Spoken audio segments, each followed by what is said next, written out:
Today, I will be turning a bunch of old junk into a DIY SubKick microphone. What is the point of a SubKick? The basic principle is that a traditional kick drum mic, while very capable, misses out on the very low-end frequencies. Even with the larger diaphragm, it has its limits. So a SubKick microphone is essentially a super large diaphragm microphone. When mounted and wired correctly, it's able to record the pure low end from the bass drum. While it's possible to get the same effect with plugins, I think it's better to get the authentic low end from the drum that's actually being used.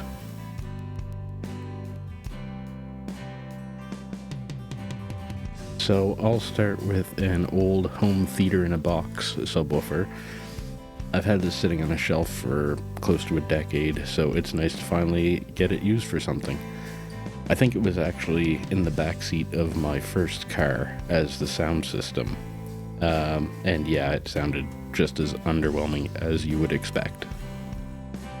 I also found some thrift store bookshelf speakers that looked like they had a promising woofer in them, but after comparing side by side, the old subwoofer is a better option.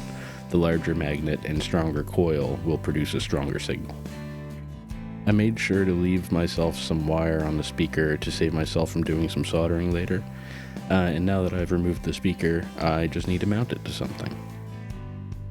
I decided to use this old guitar stand. The rubber is rotten and completely missing on the top part. It's a little too tall as it is though, so I'll have to cut it down to size.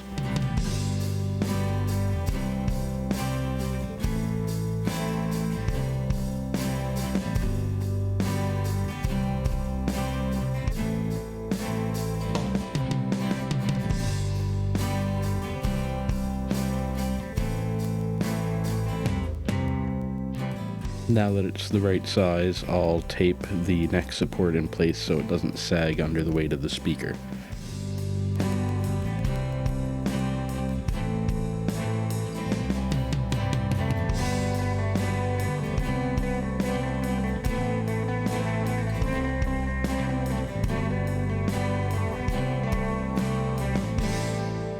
I'm not sure if using this wire is the best way to mount the speaker, but my goal is to give it some isolation from the stand, since the bass drum really moves a lot of air, so I don't want it to rattle around.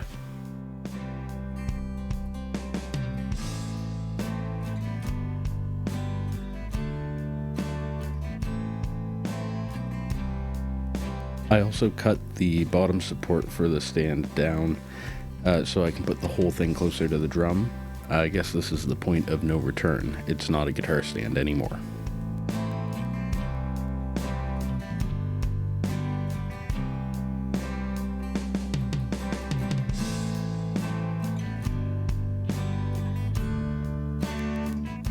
Next, I need to find an output. I'm going to salvage the output jack from this old bass guitar, which has become a donor for a couple of ongoing projects. Subscribe if you want to see when those videos come out.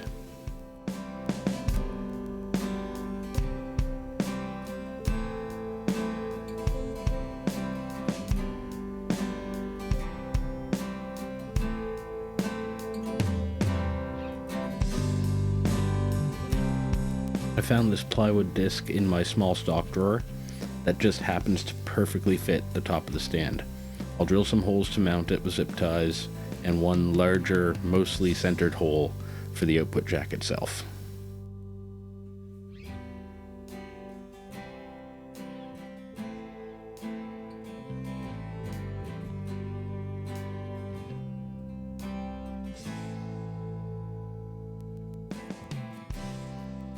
I often don't put a lot of effort into the aesthetic side of my builds. This one isn't going to be living in my own studio though, so a little paint and some Sharpie goes a long way to make it a little more presentable.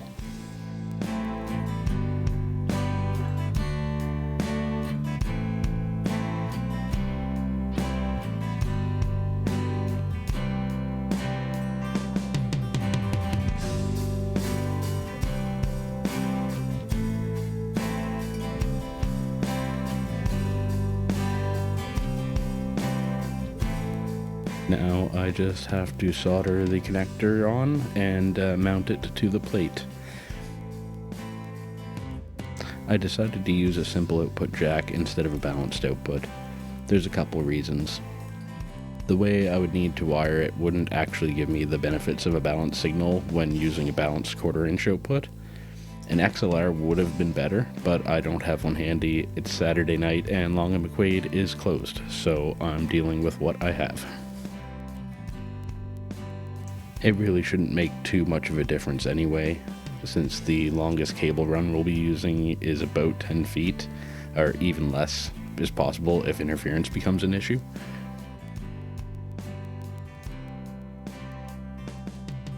While I zip tie the top plate on, I will point out that 8 ohms is a lot less than the impedance on basically any microphone. That means the output will be very quiet. I'll need to run this through a preamp or a powered DI box or something to make it a usable signal at all.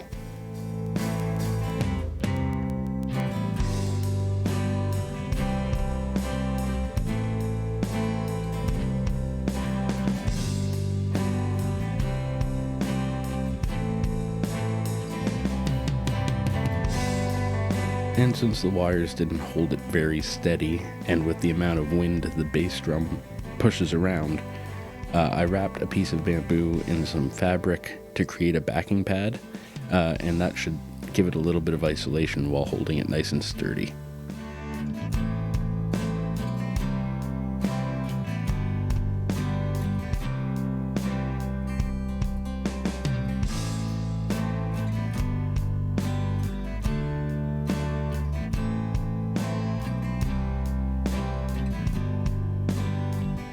And here's how it looks all said and done.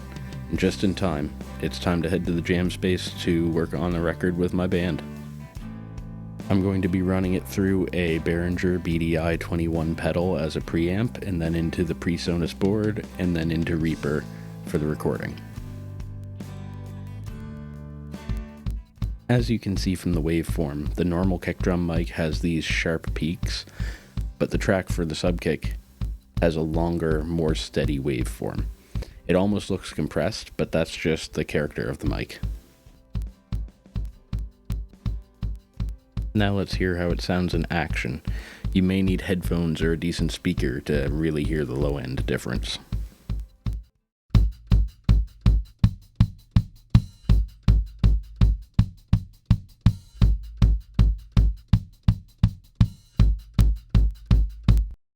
I really think it's made a huge difference. It's definitely going to go into the mix on some tracks on future projects.